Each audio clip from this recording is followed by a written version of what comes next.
Kalau bagi saya pribadi, makna berbagi itu adalah memberikan manfaat sebesar-besar bagi orang lain. Jadi manfaatnya bisa secara langsung maupun tidak langsung.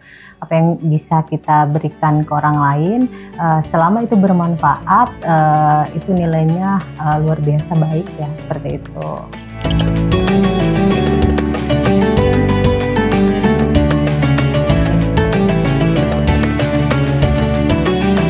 Saya sepakat Mbak, seperti yang Mbak sampaikan bahwa ketika kita berbagi itu kita tidak mengurangi harta kita, justru kita akan menambah harta kita atau rezeki kita melalui pintu yang berbeda. Jadi ketika misalnya saya membantu orang lain, saya yakin mungkin di kegiatan lain saya akan dimudahkan. Misalnya saya ada target, ada pekerjaan, karena saya membantu orang, pekerjaan saya akhirnya dimudahkan oleh Allah Subhanahu wa Ta'ala. Jadi jangan pernah takut untuk berbagi, karena berbagi itu tidak mengurangi harta, namun menambahkan harta kita melalui hal lainnya gitu, melalui kesehatan, pekerjaan kita dimudahkan, anak-anak kita diberi kesehatan juga, kepintaran, rumah tangga kita diberi keamanan, seperti itu. Jadi berbagi itu manfaatnya luar biasa, kembali ke kitanya juga luar biasa.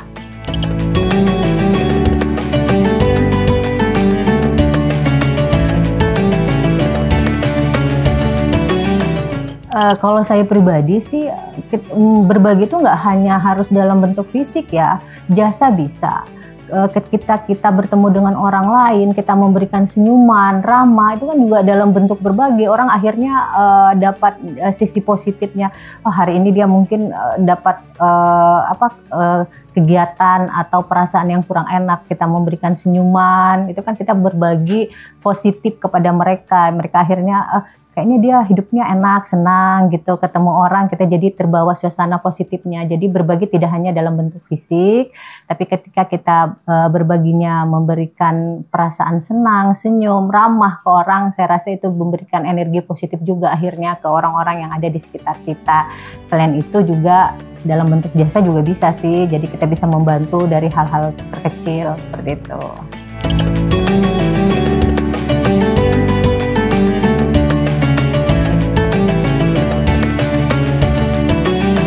Iya ada sih, kalau menurut saya pribadi nyambung banget gitu, karena ketika kita memberikan energi positif ke orang kan, orang itu kan merasa senang juga gitu, terbawa gitu. Kalau kita jutek marah ke orang, orang itu kan pembawaannya jadi kita menyebarkan energi negatif nih ke orang kan, jadi bawaannya juga aduh kayaknya dia nggak, ini deh kita dekat-dekat sama dia tuh kita kayak bisa menyerap energi negatifnya. Nah, kalau kita memberikan energi positif, maka energi kita pun akan terbawa ke orang tersebut, seperti itu.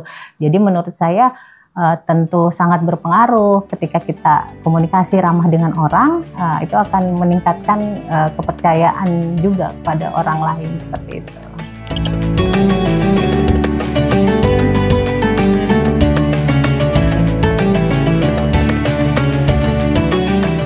Ya, karena ketika kita ingin memberikan bantuan, memang sekarang sudah masuk zaman digitalisasi. Bantuan-bantuan di masjid-masjid pun sekarang udah banyak tuh link melalui QR ya. Jadi kalau kita mau sumbangan, ketika kita nggak bawa cashless, kita bisa langsung scan barcode. Nah, kita harus pastikan nama yang muncul, kan nanti muncul tuh barcode-nya itu, apakah itu masuknya ke link pribadi. Kalau link pribadi sudah pasti itu ada unsur penipuan di dalamnya. Nah, kalau kita misalnya QR-nya ada nama yayasan, nah itu insya Allah bisa dipertanggungjawabkan atau bisa dipercaya. Dan yang kedua, penipuan online itu sekarang banyak medsos itu yang mengatasnamakan bahwa mereka memberikan bantuan-bantuan misalnya ke dalam negeri maupun luar negeri. Nah, itu harus dicek dulu ini anggarannya kemana, karena penipuan sekarang itu canggih-canggih. Dan sekarang yang terbaru lagi ada kasus dari salah satu bank swasta yang dilakukan scamming melalui menara BTS. Jadi ada SMS masuk mengatasnamakan bank yang ketika kita klik linknya itu duit kita terkuras. Nah, mereka itu kan bisa masuknya dalam, ya karena ini Ramadan, mungkin ada bantuan-bantuan, kalau mau donasi-donasi bisa ngeklik link tersebut. Jadi waspada dimanapun sekarang, itu luar biasa. Kejahatan digital, cyber itu sangat terstruktur dan masif. Jadi sebagai pengguna media sosial, kita juga harus pintar untuk memfilter mana yang benar-benar akun-akun yang bisa dipercaya, mana yang tidak, seperti itu.